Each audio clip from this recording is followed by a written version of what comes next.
ketchup hello hi ketchup ku bintu by'amafaranga bari abaregeye Latifa ziriya TikTok zawe zitinjiza amafaranga jya kuri YouTube ariko nibyo kandi warakoze muvandimwe harimo amafaranga mu kanya gato yenda bandi gufata inkoko nyirisha ku isifi ndi kujya mu oya uri buze kujya kurya ifi bari kuroba n'indi ku mazi niyo systeme dukoresha igisenyi kurya ifi baroba indi ndi kuvuga yarambwiye nahari hastope ntago wowe ngo hello guys baje kubasuhuza nanabifuriza amahoro y'Imana mukomeze mubane nanjye hano rero mfite umusiramu umushuti wanjye twahujwe na YouTube channel aramfasha reka bibwire karibu. Yeah, welcome guys to our YouTube channels. My name is Jarud Kells, ndi kumwe na Tifa 4477 niyo mazina dukoresha kuri izi YouTube channel ebyiri uri buze kutureberaho bitewe wenda na link uri buze kubona mbere cyangwa notification uri buze kubona mbere bitewe n'uko ukoze subscribe. Duherereye rero mu mujyi wa Gisenyi, hanyuma uyu munsi tugeze iki kiganiro kubera insanganyamatsiko y'ikintu kimwe tugiye kuganiraho, inkuru nziza. Tugiye kuganira ku kintu bita Google AdSense. Ndakeka niba uri kubona iyi document usanzwe ukora YouTube cyangwa waratangiye gushaka amakuru ku rugendo rwa YouTube, aka kantu ushobora kuba warakumvishe cyangwa se waranagize n'ibibazo wenda warayaplayinze utarayibona nk'uko wenda twe twagira umugisha uyu munsi tukaba tuyifite. Nibyo rero tugiye kuganiraho. Reka mu gutangira, Tifa umeze neza? Alhamdulillah meze neza ndashima Imana. So uyu munsi tugiye kuganira n'ubundi kuri Google AdSense. Ni ikiganiro kibuze guca kuri channel yanjye ni yawe. Impamvu yo gukora iki kiganiro no kugira ngo tuganirize abantu niba hari wenda uwakoze YouTube akageza igihe cya monetization ariko akaba yarabuze Google AdSense, kuko abantu benshi ntago bayisobanukiwe bayikoramo n'amakosa menshi, bikaba imwe no mu mpamvu ituma nyine batabasha kubona ya Google AdSense. Kandi iyo utabashije kubona Google AdSense kabone nubwo channel yawe yaba iri monetized, ntago nyine amafaranga akoreye kuri YouTube abasha kuvaho ngo agere kuri account yawe. Rero ikintu kilinkinga amafaranga akoreye kuri YouTube na channel yawe kugira ngo abashe kugera kuri account yawe ni Google AdSense. Google AdSense rero igufasha kuba ya mafaranga wakoreye kuri YouTube agera kuri konti yawe, kuri konti yawe ukayabikuza, ukajya gushopinga, ugahaha, nyine bya bintu wahoze ukora, bya bintu wahoze ukora uvuga ngo bizanzira amafaranga, ya mafaranga ukabasha kuyabona. Ariko ubu ndakeka ko mu bantu bari kutureba hano bari buze no kuri iki kiganiro.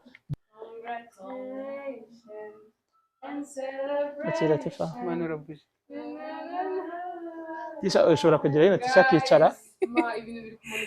Yeah, it's fine. Congratulations to me. Kumutaririmba se. Congratulations and celebration. Yeah, congratulations. Wabaye umupatana wa muno Burundi. No, yamaze kuba umupartner, ahubwo ikintu kigezweho video amaze igihe akora nizo mwakoze twagiye tumonetiza zose, amafaranga yakoreye yari yaragumye kuri YouTube. Ubu aka document iyo ukabonye niko akagufasha kuba ya mafaranga wayakura kuri YouTube ukayakiza kuri account yawe y'amadolari, hanyuma nyine ukayabikuza nko kujya kubikuza kuri mobile money cyangwa hano araza kuba yimva nta kibazo. So no kuvuga ngo iyi celebration turi gukora nuko yabashije kuba monetized byose hanyuma cyane, kandi thanks for supporting me. Iyi ngiyi ni YouTube channel ya famille. Tisha ko nabonye video abantu bazikunda, ukeka ko ari ukubera icyo abantu bakunda video zawe cyane? Ibujini yanjye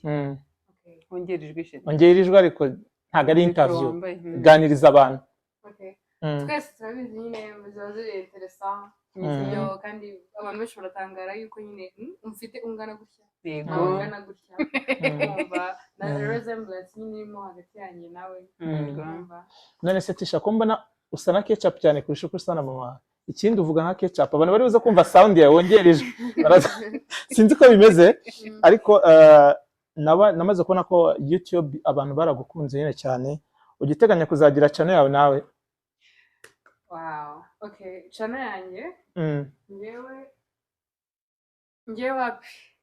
kuko bintu cyebye neza managaza bisaba gatuza. Ntabwo nkunda nyine kwipostinga no kwifotoza, nyine ntabwo bikunda, ariko nyine mbanyegereza kumusapotinga. Uzajya umufasha nyine bisanzwe. Nshaka kumbona ndayambona kuri social media za mama, naho ni ngewe ibyanjye abashobora nyanseza pe narangije soze ariko nyine njye ntabwo mbyiyumvamo cyane hano ndayifungura inshallah n'ibinzamo maybe uko igihe kizagenda kiza uzagenda nyine wenda ubyumva ko nabonye ko abantu baragukunda zimwe muri video ziri kuri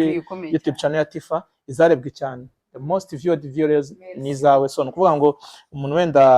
yareka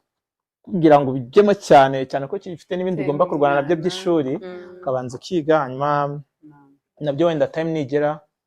why not uzabikora cyane ko biragukunda oya ishashatse yakwigendera urumva ko turi no kumugora tishawe ugashatse yabayigendeye Nikesha ku ishuri bakunda kumwita Dia Kadia nayo ndagakunda cyane kubera iki akazina ke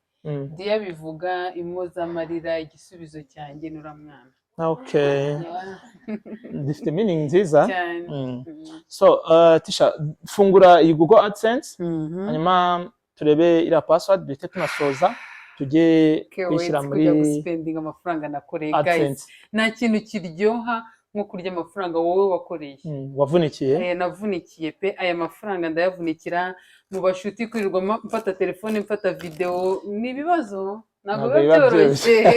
abakazi ugendana amastand noneho nsigaye nsaza mu rugo nakoropa ugiye gufata video nyine nta muntu ucyumva ko nshobora no kwisasira igitanda cyane niba ibi bintu bishobora kuba source of income why not utabikora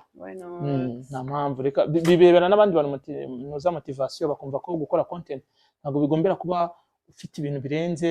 n'ibintu bisanzwe ushobora kwereka abantu uburyo ukora amasuku yawe mu rugo uburyo ucuruza business zawe bikinjiza n'amafaranga ikaba inside hustle ikindi kintu mbona ko nyine n'umuryango turabanyamugisha umunyarwanda turaziranye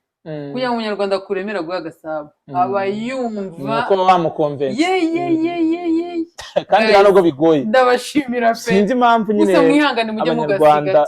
abanyarwanda bibagora gukora subscription bagasapotinga abantu kandi ugasanga bajya kuri umuntu muri Nigeria nyamara nagukorera iyo subscription akareba video zawe ukinjiza amafaranga ejo azayabonaho mu buryo bumwe cyangwa ubundi uzajya kumuhahira cyangwa se wahira umuvandimwe we cyangwa nawe azabyinjiramo umufashe utera imbere hanyuma muturemere basi Tifa wasoje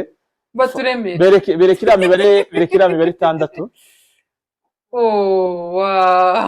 ndakeka hari abantu bayihisha iyi mibare ariko iyi mibare ibigenewe umuntu umwe nubwo wayibona ntacyo wayikoza kuko nta access ufite kuri YouTube channel ya Tifa nta access ufite kuri Google AdSense account ye so nukuvuga ngo nta mpamvu yo kwihisha ngira ngo murayibonye iyi mibare rero ni igufasha guhita noneho uzuza ibisabwa byose muri AdSense hanyuma ubwo reka tujye gusoreza hano dufate imibare tushyire muri AdSense nitumara kwishyiramo duhita noneho dusabwa no gushyiramo ikarita ya banki dukoresha muri za banki ebyiri nakubye kandi wambye ko zifite z'amadolari hanyuma amafaranga atangira aze kuri guys stay tuned account yawe nzabaha byinshi muzishima nimukajye muhaga vlog zanjye nimukajye mukunda abashyitsi bajya bakomeza bazirebe kandi baba bashaka ngo abashyitsi hoya nanjye ndashimishije nakoze siporo nzayambere ku kuntu mugomba kwiyitaho abamama bagenzi banjye inkumi zingana nanjye mwese kandi nshimira abantu bankurikira ngo ni hagati y'imyaka 24 na 35 ni generation yawe muhumure umva ni byinshi cyane byiza mundemere gusa mutsigira ko Gasabo naka like na comment kabisa buri wese uruze kureba ibi biganiro yaba kuri channel yanjye Jarudi Kells cyangwa kwa Tifa kuza gukora subscription nta kintu bigusaba hari umushito wanjye bita mu Karuboy ufite YouTube channel cyashye ndimo gufasha niwe uvuga ati kunkorera sub ntago ari bitanu ngusabye ntago ngusabye ngo ukore mu mufuka no gukandaho gusa rimwe bikaba birabaye rero namwe ntago ari amafaranga turimo kubasaba ni support no kudushyigikira murabona ibi bintu muri Gisenyi biracyari bike cyane ndakeka ko abantu barimo gukora cyane muri Gisenyi ninge na Tifa urumva wenda na Ibra Tuzuri ntago donc turacyari bake cyane kandi dukeneye ko tuba benshi kugira ngo batangire babyumve reka ahubwo mu gusoza ndangira abantu ahantu bakura ibikoresho byiza byo mu nzu amatoilette amatara amaravabo amatara akorana n'imirasire y'izuba chauffe zishyushya amazi ni byinshi n'amajakuzi ibintu mutabonaga Igisenyi ubu byarahageze aho n'ahandi rero ni muri Japanese Business Club baherereye munsi ya Heroes Gym hari mu mujyi ruguru y'umusigiti ahakorera company ya Davis and Shift naho ngaho muhagere murasanga byose n'amamashini akata imbaho akurura amazi mu bitanga mu etage nuhagera ukagura n'akantu ka 5 ujya wibuka ngo twabibonye kuri channel ya Tifa cyangwa ya Jarud natwe tubone ako ga promotion dufashanye reka rero dusoreza hano mwakoze cyane hanyuma ibibazo byose mufite bijyanye no kumonetiza YouTube bijyanye na AdSense mwaza kuza kubishyira muri comment nibiba ngombwa tuzakora ikindi kiganiro tugerageze kubitangaho ibisubizo ko tuzadushoboye murakoze cyane be blessed Imana ibarinde